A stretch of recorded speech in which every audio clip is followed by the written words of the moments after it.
watching Rogers TV, Corner Brook. This program is brought to you by Ignite TV. Now you're in command. Visit Rogers.com for more details.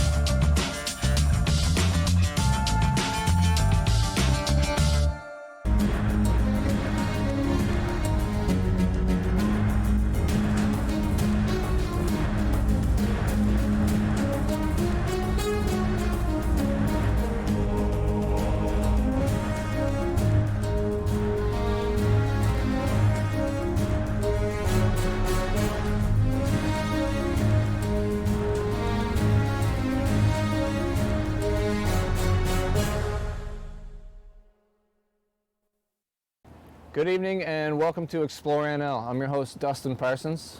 And I'm Gale. Once a month, we take you to different locations in Western Newfoundland to show you some of our unique adventures and operators, things that even we didn't even know existed until this summer. Nope. And we want to take you along to show you what you can do here. Yeah, and this month we're going to be showing you footage from an amazing day that Autumn and I had with Miss Castine Coleman up in Big Falls in Cormac. That's right, Sir Richard Squires Provincial Park. I think that's the one. We spent the morning with Castine and Terry Byrne, did a couple of hours of casting lessons, learned a lot. We were both really bad at it at first. Yeah, but they know what they're doing and they each have a different style, and by the end of the day we both felt very confident, enough to go out and purchase our own salmon fishing gear, and we've been fishing all summer. Haven't caught anything. But no, I haven't caught anything either. Having a great time, a real good time. Yeah, so in this episode, you're going to see this process unfold. Keep an eye out in the background. You might even notice a Newfoundland celebrity chef kicking around the river. But without further ado, join us on this spectacular day where Autumn and I fell in love with Castine Coleman and the sport of fly fishing. So on this day, we loaded up the van and we headed towards Sir Richard Squires Provincial Park, where Big Falls is located. We were heading out to meet with Castine Coleman and Terry Byrne, who were generous enough to teach us to fly fish. Autumn and I cobbled together some fly fishing equipment from friends who were involved in the sport. I brought along a pair of chest waders and some hip waders. Quickly realized that chest waders also require boots to go on the bottom of them, which I did not have, so I wore some hip waders. Autumn had a great set of chest waders. We had our rods and our reels and our flies, and we were ready to learn how to use it all. Before we got there, one of our friends actually played a little prank on us. Yes. On the way into Big Falls, we ran into a park official who I had known, Mr. Dave Sturge. He stopped us on the road going in to let us know that our shoot was going to be canceled because the park was closed for the day.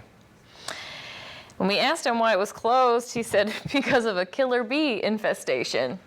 And I immediately thought, well, I don't have cell phone service. How are we going to tell Castine we're not coming? Yeah, Autumn had absolutely no question about his statement that the park was closed because of a killer bee attack, and was more concerned about making contact with Castine, who we were set to meet and we're already a little bit late for. After a laugh with David, we dodged on, pulled into the park, and out from the bush walks a stunning, movie star-like Castine Coleman in her summer hat with her flowing blonde hair. As soon as you meet Castine, I think the first thing you notice is just her positive energy. You are immediately comfortable with her. I feel like she's just a natural teacher.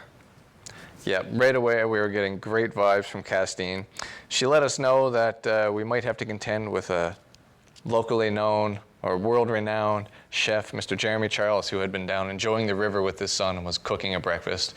We were conscious not to bother him as he enjoyed the river, and we made our way down the flights of stairs that bring you to Big Falls. Big Falls is a miraculous place. It's a very popular salmon fishing area, but it's also very popular for photographers and campers and people who just genuinely love to enjoy the outdoors. One of the coolest things that you can do there is just sit and watch the salmon jump up the river and up the falls. Yeah. When we were here this time of year, the salmon weren't extremely active. And this was because the water level was really low. It's been a dry summer in Newfoundland. Nonetheless, there were fish in the river, and Terry assured us that with a little patience and some technique, we'd have a really good chance of landing a fish today. Autumn joined up with Castine. I stepped out with Terry, and we made our way into the middle of the river. It took us a little minute to get our, I don't want to say sea legs, we'll say river legs, as we contended with the strong current of the river and tried to position ourselves right where they told us to stand if we wanted to catch a fish. I think something really cool about fly fishing is when you're watching people out on the river who've been doing it forever, when you watch Castine and Terry casting their rods, I mean, it just looks so effortless. It looks like it's going to be the easiest thing that you ever set out to do, and that we should just naturally figure out how to do this. But let me tell you, there's a lot of technique involved with fly fishing. Yeah, I feel the same way. I was full of confidence, and after watching people fish for a long time, felt that it would just take a few moments to get into it. And yeah, I was wrong. There is an absolute technique involved into taking this essentially weightless fly attached to the end of a fishing line and sending it wherever you want it to go on the river, as we saw Castine and Terry do on this day. Their precision with flies is absolutely mind-blowing, whereas Autumn and I were just trying to not hook our eyeballs with these flies. And again, Castine, such an amazing teacher. I spent maybe 45 minutes with her, and initially I thought I was just not going to get this, but she taught me some really great tips and tricks. And apparently I kept using my wrist too much, and so she tucked my fishing rod into the sleeve of my sweater so that I couldn't use my wrist, and immediately I started fishing so much better. Yeah, it was really interesting because we were spaced out a fair ways from each other on the river. But Terry and Castine were in constant communication with each other. They weren't speaking, but they were looking at each other and they were communicating. And so when Castine made that improvement to you and taught you to tuck it into your sleeve a little bit, she gave a little whistle at Terry, and within a second Terry was telling me that I also needed to tuck my rod into my sleeve, which really made a big difference to get that basic movement down. For me, it was a special day, because in my hand I was holding my grandfather's old fly rod. And at the time I didn't realize, the big difference from one fly rod to the other. And it turns out these antiqued fiberglass rods are really heavy by today's fly fishing standards. So I had a little bit of struggle figuring it out there, but I did have the opportunity to use a newer and lighter rod and immediately noticed the difference. And it's certainly much easier. And so that prompted me after this day, and Autumn as well, to go out and get ourselves what we need to keep on salmon fishing for the rest of the season. Yeah, we both fished the rest of the summer. We got hooked. Yep, but we didn't hook anything. But now we're ready to go for next season, and I'm guaranteeing you, you will see us on the river, day opener 2022.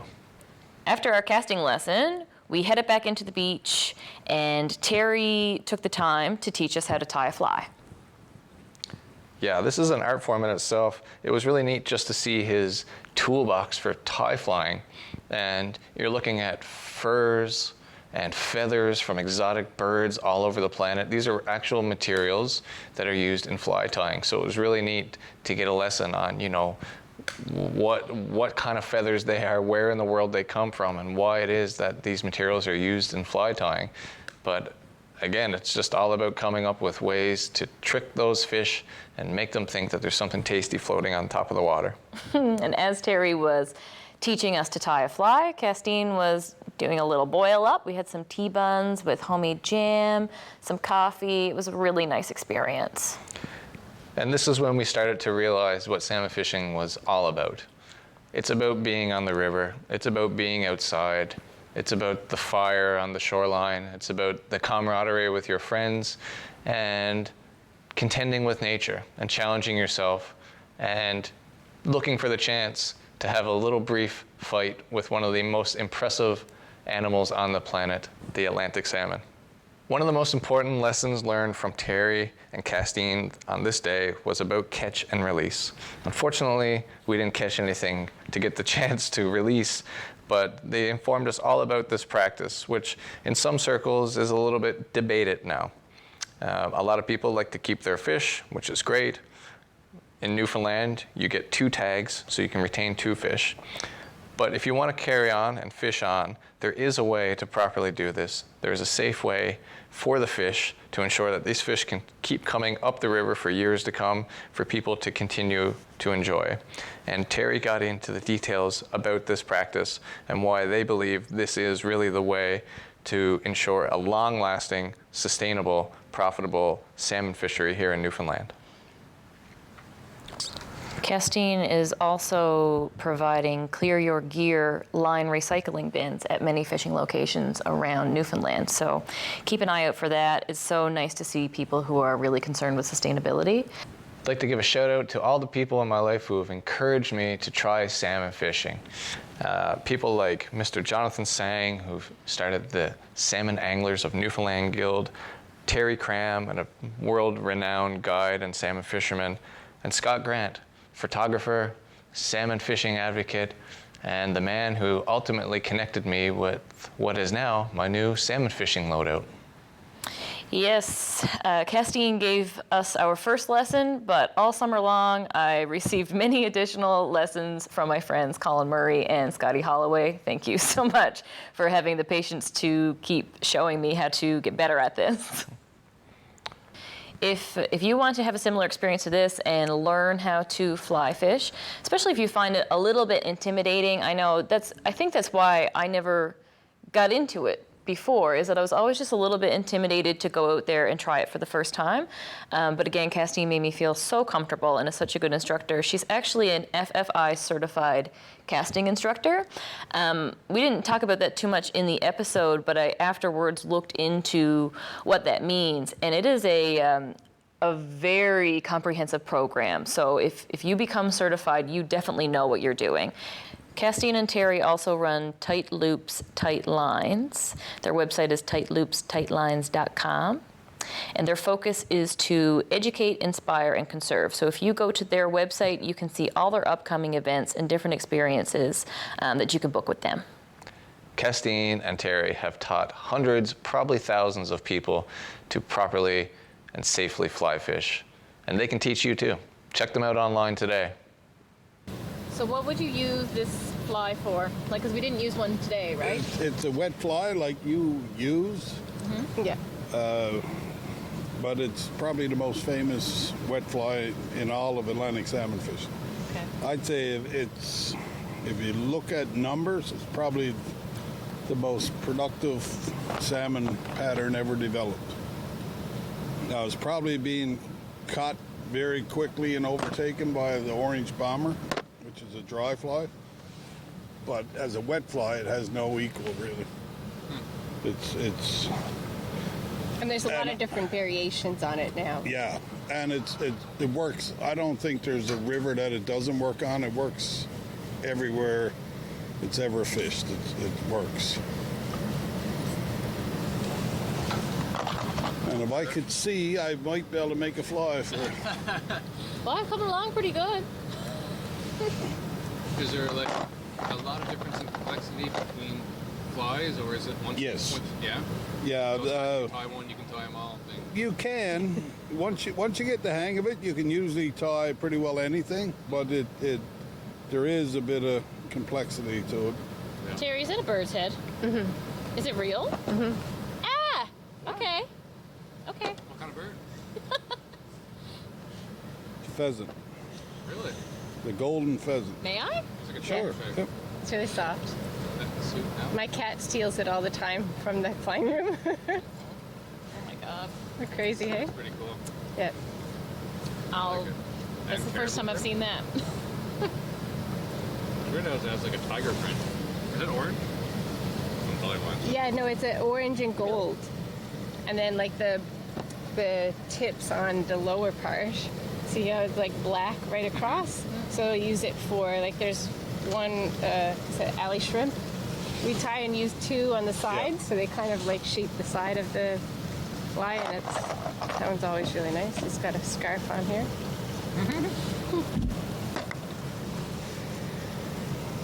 I guess you have to order your pheasant heads online. Yeah, where does one go buy dried dead pheasant heads? It's actually a pretty big business, fly time material. And actually an interesting feathers is like, and most of them are from rooster or hens. I don't know if you can remember 4 or 5, maybe longer, 4 or 5 years ago, American Idol had Steven Tyler on. Yes, as a judge. As a judge. And every show he had feathers in his hair. Yeah. Like little, on a clip, like with feathers on one or both sides. It caught on as a fashion trend so big that we couldn't get hackles to make flies. They were all bought up by like just girls and Steven Tyler wannabes. Yep, and we end up not being able to get good hackle to make flies because of it. Wow. Okay, so what does hackle mean? It means pheasant head. I feel like it means more than that.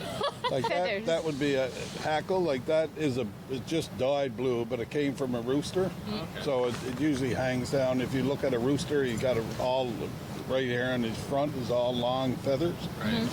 And these are all actually grown now specifically for fly time. Wow. And Like they they cultivate the genetically birds for that? modified them to get long feathers and thin feathers and big feathers. Interesting.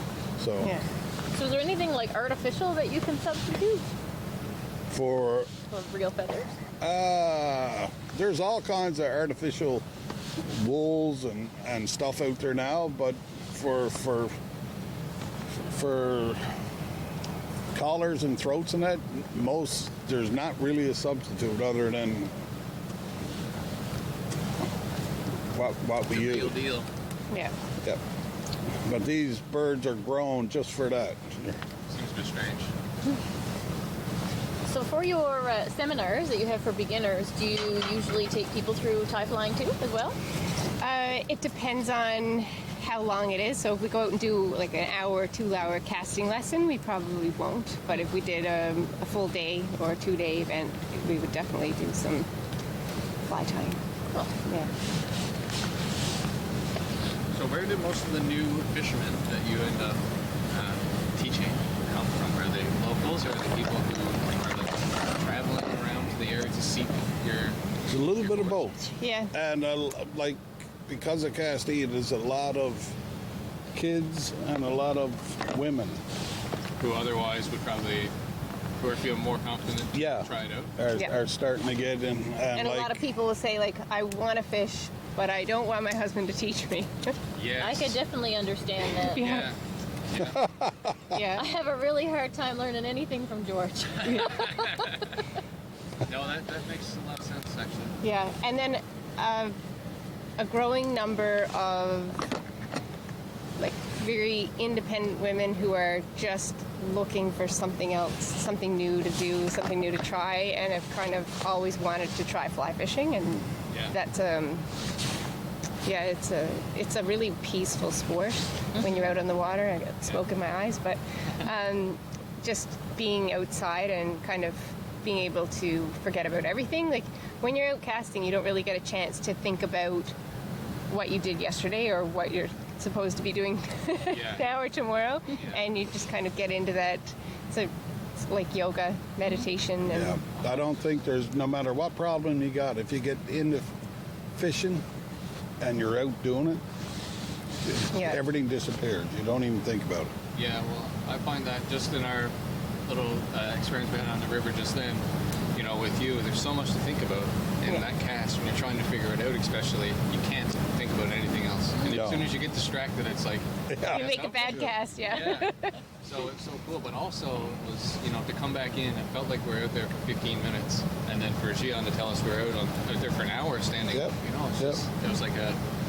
It's unbelievable how fast time goes when you're fishing. Yeah. What seems like 15 or 20 minutes, I sometimes are out 4 or 5 hours and it feels like I've been there a half hour. And you look at your watch and holy God, where did the time go? So it is something to it for sure.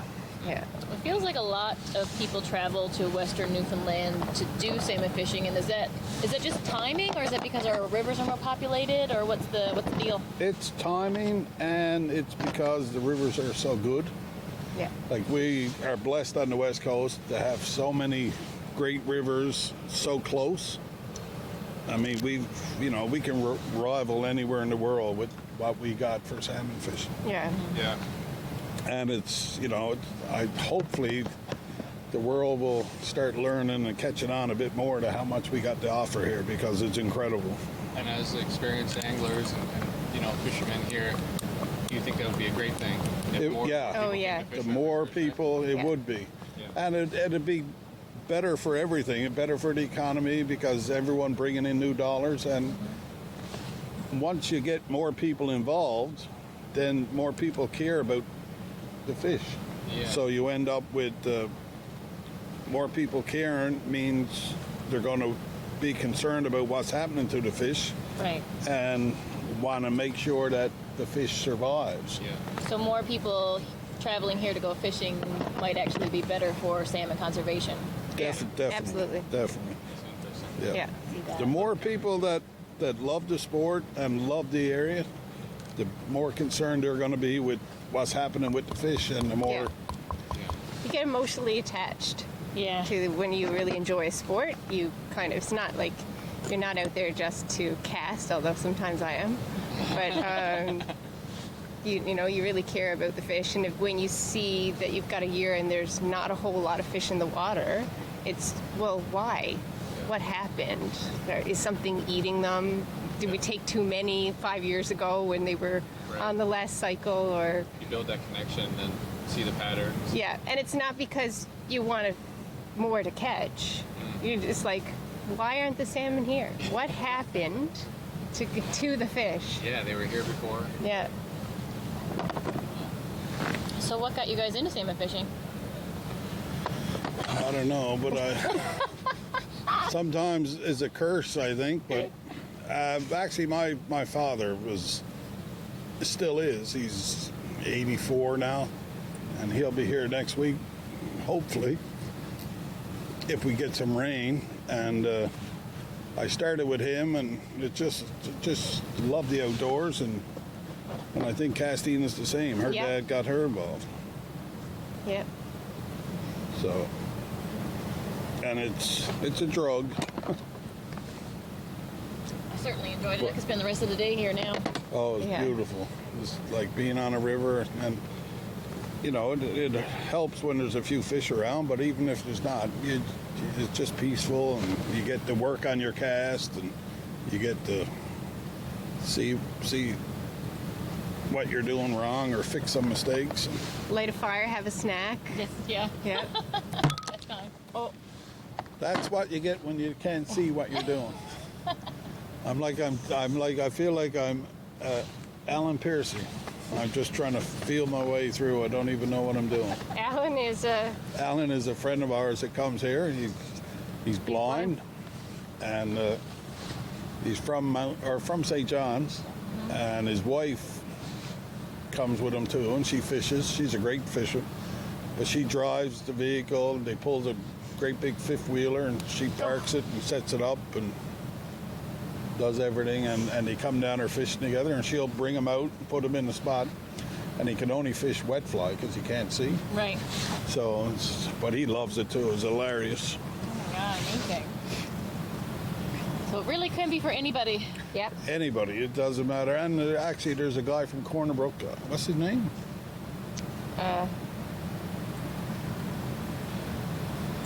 He's got one leg. He remember. comes up for fishing. Oh, And Allison's dad. Yes. Yeah, Yeah, and I can't remember his name either. he'll hop Gone out, right now. hop out in the river on his crutch and just stand up and fish away. Yeah. And he's a great fisherman. I can't see this. I really can't. It's not good. We got you stuck in a bad spot. Yeah. You can't even get up to get away. Well, You can't even get up to get away. There's a fly in my. oh, that's a long hackle. You copy? Yeah. Protein. River coffee is always better than. So is there any secret science to what river you fish at what time? I mean, you're here at Big Falls today. Could you be at Crabs tomorrow, or? Yeah, like the West Coast and from Corner Brook west are predominantly early, what we call early rivers. So the fish show up there first, and then it kind of works towards here, and then it goes up the coast. Okay. So a lot of anglers, even, you know, from all over. I know guys from the States and Europe that come here for times just to get in on these early fish. And then they'll move up the coast and fish right up into Labrador. But the West Coast rivers are early, so that's why everyone comes here. Now, we spend more time here at Big Falls because I love this place. I can see why. And even when there's no fish, like right now we know because we have friends in like Southwest and Crabs, they're catching salmon. There's a run of fish in, but we'd still rather be here even though there's not many fish. Right. Because the river has a special connection with us. There you go. That's your blue charm. Done? Or a version thereof. It's like a two-toe blue charm with a fluorescent green butt, and it's a really, really popular and good salmon fly. Yeah. Cool. Barb pinched. Barb is pinched.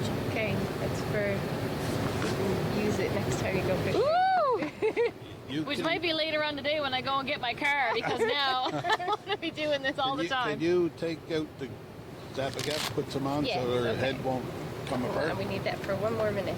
Oh, yeah. Is this taped up for a reason, or? I just taped it up so it wouldn't come open. So those, like the other markets you were talking about, like the European and the American markets and stuff, when you guys are doing your seminars, are you trying to like market to those people, or are you really just trying to get locals, or? We reach out to everyone. Like we've had people from, we did a hosted trip a couple of years ago, and we had one lady who was from New Zealand. Cool. And Quebec. And so Quebec. And good reach. so, like, once, if you put it on the right places, a lot of people will see it. Yeah. And we've got clients this summer coming up from the States if they can get in, and everyone just kind of waits to see. Yeah, difficult time to know. I don't think where they're going to get here. No. But, unfortunately, but thanks It's to always COVID. next year. Always next year.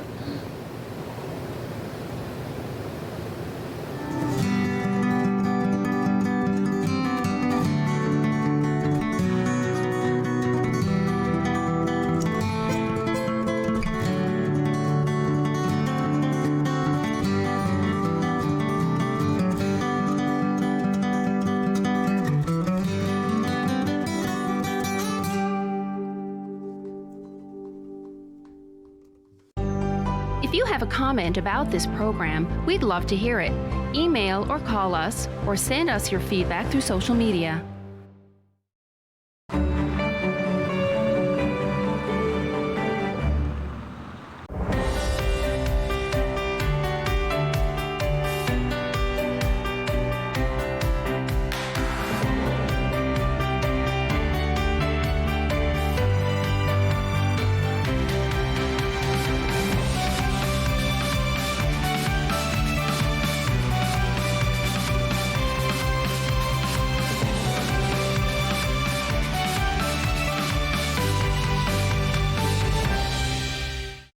Each December, Vision makes a very special transformation into the nation's Christmas station. This is what happy looks like, see? Featuring 4 fantastic weeks of movies. Are you Santa? Music. Just hear those sleigh bells jingling, ring ting tingling too. And holiday cheer. Celebrate the season with the nation's Christmas station. All December live on Vision. When we turn a blind eye to racism, we turn a blind eye to ourselves. As Canadians, we disavow all forms of racism. Built on a foundation